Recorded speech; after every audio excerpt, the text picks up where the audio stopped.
Sebab tu banyak hari ni, minta maaf ya, mungkin ni Jabatan Mufti pun kena ambil perhatian ni. Apabila dia famous dia mula bercakap tentang agama. Bahkan kadang-kadang bercakap tentang hukum hakam. Dia bukan ahlinya, minta maaf saya sebutkan. Ini berlaku sebab dia dah ramai pengikut, followers, dia dah terkenal masyhur, dia berani dah mula nak bercakap tentang perkara ini. Sebab tu saya nak tanyalah, sebagaimana ada orang-orang bertanya dalam Facebook mungkin ya, kalau tak salah, atau daripada penonton kita, iaitu tentang macam mana kita nak kenal guru murabbi ke, atau disebutkan guru mursyid tadi, doktor sebutkan tadi. Khususnya apabila berkaitan dengan tarikat lah. Banyak tarikat ni lah yang kadang-kadang tu ada yang betul, ada yang menyimpang. Macam mana kita nak kenal? Saya rasa basic asas tu perlu untuk kita beri penerangan kepada orang awam, supaya apabila dia, yalah kadang-kadang kita dengar cerita, oh orang ni Masya Allah hebat apa semua, pergi-pergi dia kata contohnya, kita tak perlu solat dah. Seolah-olah kita dah tahu dah asal. Kalau kita, tapi kadang-kadang sampai benda tu pun orang tak tahu. Dan boleh ikut seperti mana kata Dr. Syarizan tadi, boleh ikut ajaran-ajaran yang tak masuk akal. Tapi kerana asas pun tak boleh nak dapat tahu. Jadi oleh kerana itu kita nak tahulah macam mana kita nak kenal guru yang murabbi ke atau guru mursyid ni. Kemudian nak kaitkan juga kalau contohnya kita ni jumpa guru yang benar-benar murabbi dan mursyid, kita kasih sayang kat dia. Kemudian kita kata sebagai satu pemzahiran kasih sayang, contohnya kita pun gantung gambar guru kita kat rumah. Contohnya, boleh ke? Kan? Gambar guru kita. Sama ada yang masih hidup atau yang telah meninggal dunia. Kan? Kemudian atau ketika setelah dia meninggal, kita ziarah kubur dia. Kemudian kita berdoa dekat kubur dia, mohon kepada Allah dengan keberkatan, sangkaan baik kita daripada kesolehan dan kebaikan guru kita. Boleh ke tak boleh? Ni nak tanya kepada Dr. Syarizan lah. Itulah sebab saya tak nak jadi panel tu. Jadi saya jadi ni boleh tanya. Jadi boleh tanya insya-Allah. Fadhal.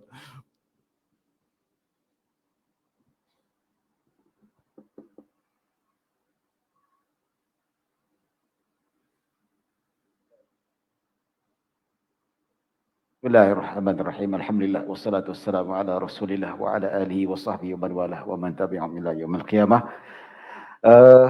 Ada pengalaman saya lah bertugas di Pejabat Mufti ni. Masa tu saya tak bekerja, saya bercuti.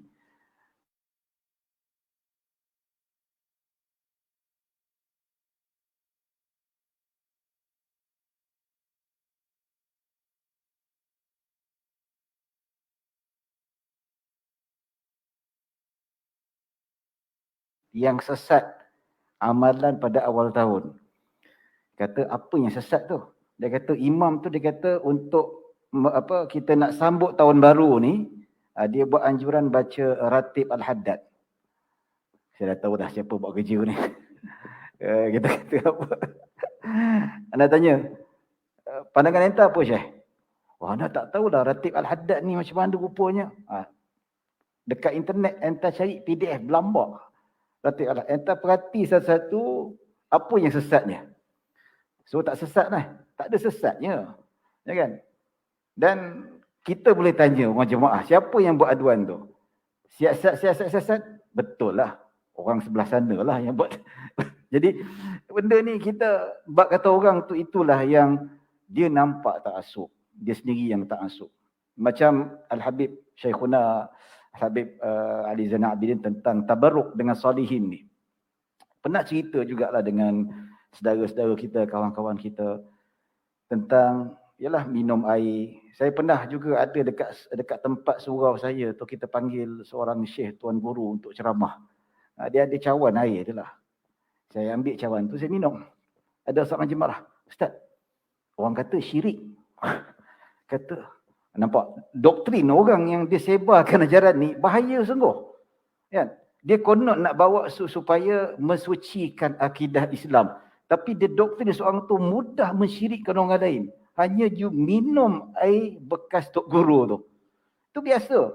Dalam amalan salafus salih biasa tuan-tuan. Benda macam tu. Dan kita ceritakan tentang Imam Nawawi, Imam Ibn Hajar. Jutaan ulama kata masyru'iyatu at-tabarruk bi atharis salihin. Imam Nawawi jelas cakap dalam syarah Sahih Muslim. Saya pernah tunjukkan dengan seorang yang agak ta'assub, dia kata Lalas dia kata, oh, Al-Imam An-Nawawi yusibu wa yukhti. Habis kita nak kata apa? Wa anta yusib daiman. Jadi benda macam tu, lalas dia bawa juga kata kalam Ibnu Taimiyah. Taksub juga kalam Ibnu Taimiyah. Jadi kita sebab tu kata kena faham kaedah sebenarnya, kita kena faham, jangan mudah. Kita ahli sunnah wal jamaah ni bukan satu pemikiran yang mudah untuk mengkafirkan orang dan bukan mudah untuk mensyirikkan orang.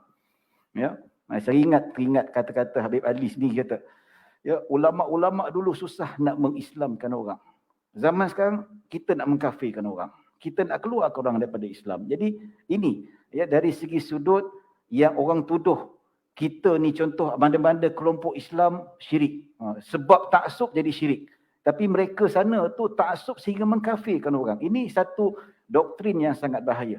Sebab itulah kerajaan-kerajaan negeri ya, di bawah Tuanku Sultan mewartakan tidak boleh ada pertikaian ataupun pertelingkahan, tidak boleh ada benda-benda yang boleh didispute, perkara-perkara khilaf.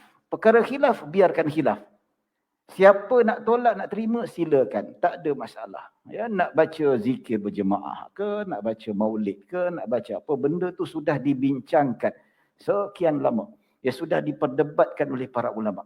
Jadi kita ambil standpoint yang mana benda ni khilaf. Benda khilaf tak wajar untuk kita perpanjangkan ataupun kita nak menegakkan bendang yang basah. Jadi kalau kita bertindak seperti itu, seolah-olah kita taksub, kita sendiri taksub. Belah sana taksub, belah sini taksub. Jadi kita tidak ada harmoni di kat situ. Ya. Jadi tuan-tuan dan puan-puan dirahmati Allah Subhanahu Wa Taala. Jadi sama juga kalau kita kata tentang neraca, bagaimana kita nak menilai. Sekarang ni ada banyak tarikat ya. So tarikat, dan kita kena bersikap adil. Tak semua tarikat ini adalah sesat. Ya, saya ingat zaman saya belajar dengan dekat Mesir sama-sama dengan Habib Ali dulu. Tapi saya berguru banyak talaki dengan Habib dekat Sahah Yamaniyah sana. Ya, dekat Mesir tu ada 2000 tarikat. 2000 tarikat Sufiah, 2000. Ya, dan banyak tarikat yang sesat. Namun ada satu badan yang mana dikawal untuk mengawal supaya masyarakat tidak mudah terpengaruh dengan tarikat-tarikat sesat tu. Ada satu badan namanya Al-Ashirah Al-Muhammadiyah.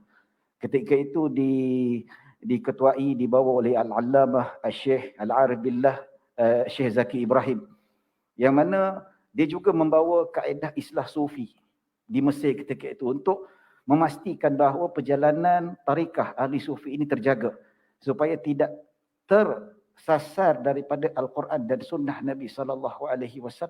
Ya, banyak yang kalau kita lihat, kita kena pastikan bahawa tarikat yang kita nak ambil itu mestilah ada ciri-ciri yang seperti mana disebut oleh Dr. Hafiz. Gurunya memang kita tahu berkaliber, berilmu dan diiktiraf oleh ilmuwan yang lain. Ya, katakanlah syekh tarikat, dia bawa tarikat begini. Syekh-syekh dia kata, oh ni syekh tarikat orang yang alim, beramal, mengikut syariah dan sebagainya. Itu sangat penting. Ya, selain kita merujuk kepada badan-badan fatwa lah, negeri-negeri dia ada fatwa. Maksudnya wilayah pun ada. Biasanya tuan-tuan, ajaran-ajaran sesat ni standard. Standard boleh dikatakan kalau ada kat negeri ni, negeri tu pun ada. Ya, jadi insya-Allah boleh rujuk dan boleh apa. Kalau nak tengok senarai ajaran sesat yang telah difatwakan ataupun telah dibawa ke negeri masing-masing, boleh tengok majlis fatwa kebangsaan. Dekat website ada, boleh senarai, kita pastikan bagaimana. Ya, contoh kita ambil Naqsyabandi. Naqsyabandi pun banyak pecahan dia. Ketua Naqsyabandi pun dia kawal, ada yang seleweng dan sebagainya. Dan kedua, kalau kita nak pastikan ikut tarikat ataupun ajaran Tok Guru tu, pastikan Tok Guru kita tidak berlanggar dengan syariah. Itu penting. Syariah. Jangan kita ambil dakwaan mana-mana Tok Guru yang mengatakan pendapat okey, tak buat ni pun tak apa, tak ada masalah. Tak payah solat selagi mana tak khusyuk. Ini jelas bertentangan dengan syariah. Ya, seperti mana Imam Syafi'i pesan kepada kita, "Lau ra'aitumur rajula yamshi 'alal ma'i wa yatiru fil hawa'i fala taghtarru hatta ta'ridu amrahu 'alal kitabi was sunnah." Itu pesan Imam Syafi'i.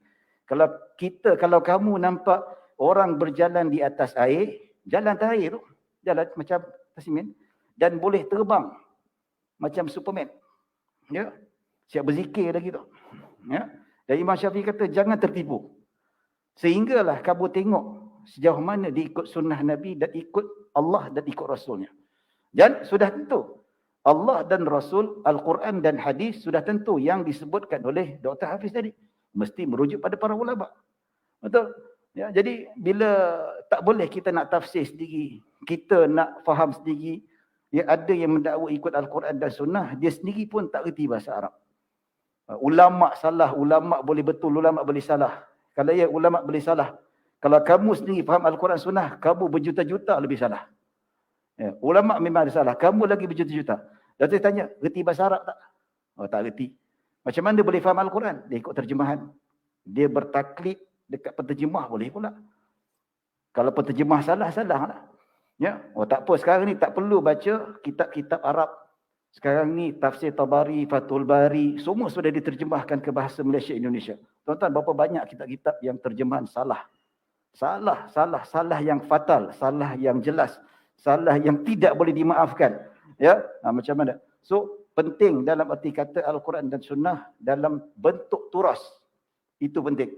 Bukan dakwaan kata kita boleh bawa tafsiran yang baru, tidak. Ya, kalau nak fatwa pun kita akan cuba cari. Contohlah isu-isu baru kan. Isu baru, isu vaksin. Ada orang tanyalah dekat Datuk Mufti, dia kata, Datuk, ini bukan cerita lucah, tak adalah. Dia kata suami minta saya supaya jahit kemaluan dia. Vagina tu. Dia kata boleh ke? Kena wajib taat tak? Kan? Atas dasar mungkin untuk kecilkan lagi ke ruang tu dan sebagainya. So fatwa-fatwa ni akan dicarilah. Kena rujuk doktor, betul ke? Kalau ruang faraj itu sudah rosak, perlu dibaiki, ada keperuntukan macam tu. Jadi kita nak cari dan kita cuba cari juga kitab-kitab lama. Mungkin ada peruntukan ataupun dikiaskan dengan forok-forok yang dikeluarkan oleh para ulama. Jadi walaupun isu baru, tapi kaedah-kaedah ulama seluruh dunia, mereka nak fahamkan Al-Quran dan Sunnah, mereka tetap tidak terkeluar daripada turas-turas Islami yang pernah dibawa, yang pernah diperjuangkan oleh para ulama untuk memandaikan dan memahamkan umat Islam. Jadi yang itu saya rasa secara konklusi lah yang boleh kita lihat cara untuk kita pastikan supaya kita ni perlukan murabbi. Kita nak seorang-seorang nak mengenal Allah, untuk kita dekat kepada Allah Subhanahu Wa Taala, kita perlukan murabbi. So, bagaimana cara kita nak mengenal murabbi supaya kita dapat melalui jalan yang betul, jalan yang diridai oleh Allah Subhanahu Wa Taala, tidak bertentangan syariat, maka insya-Allah mudah-mudahan dengan cara ini boleh membantu kita supaya kita tidak tersasar jalan. Wallahu a'lam. Masya-Allah. Jadi bermakna kita ni nak kenal siapa yang kita berguru tu, kita kena kenal. Apa pegangan dia kan. Kalau tidak, kita pun akan ikut. Kalau dia sesat, kita pun akan sesat. Sebab dulu kita diasaskan oleh para ulama kita jelas. Mereka letakkan ilmu asas-asas yang penting kepada kita. Contoh dalam bab akidah, kita belajar sifat 20. Dah lengkap, sempurna dah, Masya-Allah, Tabarakallah. Kalau pegang yang tu je, kita dah sempurna dah.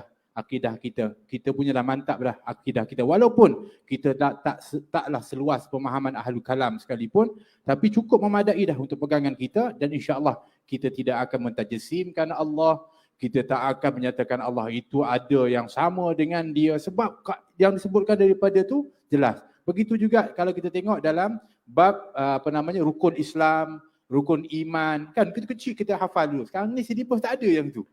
Kita belajar tu seolah-olah lebih tinggi sangat, tapi asasnya tu tak ada. Jadi itu sebabnya kalau kita tengok dah cantik dah susunan para ulama ni, khususnya untuk orang-orang awam, mereka berpegang kepada asas-asas ni, bermakna di mana pun mereka berada, jumpa siapa pun, pegangan dia jelas. Jumpa orang ni, ajak buat macam ni, tapi bertentangan dengan rukun Islam. Kurang satu contohnya, jelas ini sesat ni. Atau rukun iman dia tak percaya kepada contohnya daripada yaumul akhir, akhirat, jelas sesat ni. Kan? Jadi bermakna itu jelas. Jadi bermakna kalau asas-asas ni ada, insya-Allah kita bolehlah ikut, khususnya ketika mana dia membawa kita kepada dekat kita kepada Allah Subhanahu Wa Taala.